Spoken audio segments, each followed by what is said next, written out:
Aubert fit effectivement ce que lui commandait Saint-Michel. Il construisit un oratoire. Puis les années passèrent. Construction d'une chapelle pré-romane, Notre-Dame sous terre. La petite chapelle ne correspond plus à la liturgie, aussi les moines bénédictins occupant du lieu décident de l'édification d'un monastère. Ce sont eux les architectes de Dieu. L'église abbatiale en forme de croix sera érigée au sommet de la pyramide que forme le mont. Construction d'une gigantesque plateforme sur laquelle reposera le sanctuaire.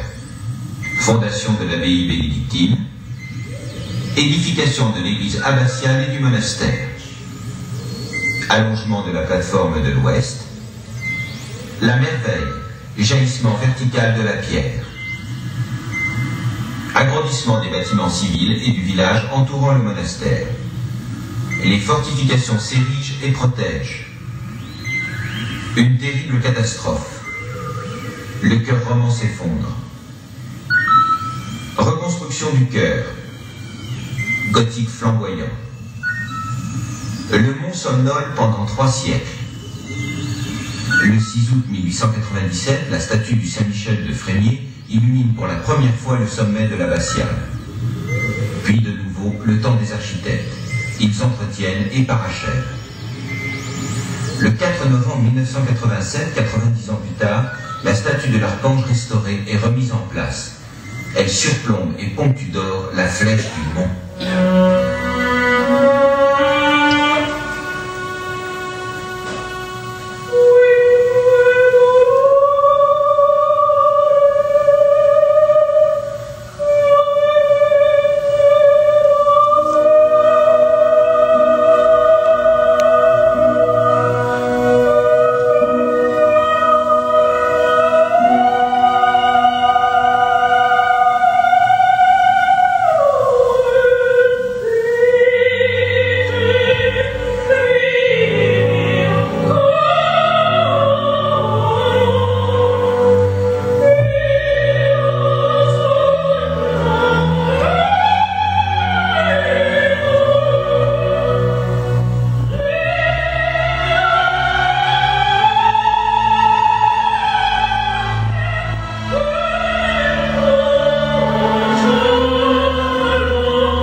Voici l'île de paix, la cité céleste palpable, le vaisseau des prières.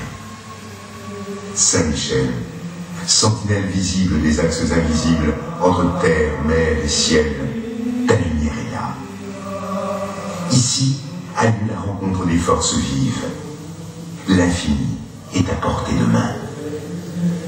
Nous sommes ensemble, réunis au point sacré, au cœur même du noyau, sous terre, au point ultime de extrême Occident. Notre sentiment de spiritualité s'aiguise et nous fouillons en nous en quête du meilleur. Le mont Saint-Michel harmonise. Qui que nous soyons, nous avons droit à cette joie terrestre, la rencontre avec le mystère. Nous touchons au monde divin. Ici, visiteurs, nous sommes pèlerins, que nous le voulions ou non, emportés malgré nous sur les lignes majeures de l'horloge universelle. Nous côtoyons enfin un espace de vérité. Nous parcourons les chemins de Jérusalem et nous entrevoyons presque les sorties du labyrinthe. Nous passons les portes sans même nous retourner, car ici, tout n'est que sacré, foi et plénitude. Nous sommes enfin qui est. Saint-Michel, gardien du seuil, veille pour nous. Mont Saint-Michel, toi qui te purifies quotidiennement dans des eaux toujours renouvelées, toi qui matérialises de si grandiose façon l'axe vertical entre terre et ciel, dis-nous tes résonances les plus secrètes. Ainsi donc, sur le mont Tombe, l'évêque d'Avranches, Aubert, construisit ce premier oratoire. Nous sommes en 708. Sous le règne des derniers carolingiens, on le remplaça par un autre sanctuaire. Église pré-romane à double nef qui nous est parvenue intacte. Tout à l'heure, quand vous visiterez l'abbaye et que vous découvrirez le silence de cet endroit, vous serez saisi, ému, impressionné comme le furent nos ancêtres. Elle est le cœur même du monde. Elle est Notre-Dame sous terre. Paix et sérénité. En 966, fondation du monastère. Le duc de Normandie y installe les moines de Saint-Benoît, les bénédictins. Leur idée est de créer une vaste plateforme artificielle en équilibre, enserrant la forme conique du rocher du mont. Nous sommes en 1023. Les architectes élaborent, créent. Tout ne sera que pierre. Les constructeurs en modèlent les forces. La voûte s'arrondit, contrainte et majestueuse. Les piles et les arcs s'élancent et rythment l'espace. Peu à peu, le monastère s'édifie. Le dortoir, le promenoir, l'église abbatiale. C'est une formidable révolution architecturale. C'est le roman. Les années passent, le XIIe siècle, l'abbaye romane est à